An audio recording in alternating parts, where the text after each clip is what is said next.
Look what I just found here. Can you believe that? Little dinosaur. Don't be scared, boy. We're here in our property while we're doing the DIY Caribbean shipping container home with this beautiful view. It's on Croix, US Virgin Islands. We are framing it.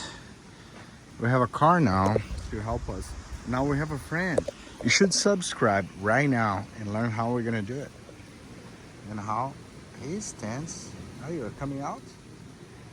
Man, he's like 3 feet from me. Look at that boy. So if you want to see these and way more, you better subscribe right now and learn how to do it.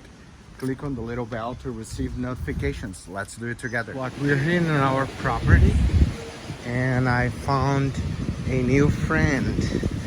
Croix, West Virgin Islands, nature, eco-friendly house.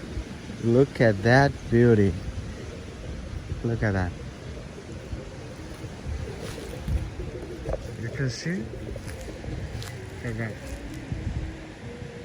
I don't know which bird is this. Anyone knows? He's here in our property and that's why we are protecting this area. So nature thrives. No more trash. DIY shipping container, tiny house in the Caribbean. You should subscribe right now to learn how we are doing this beauty. Look at that. Oh, child, subscribe right now. Learn how to do it.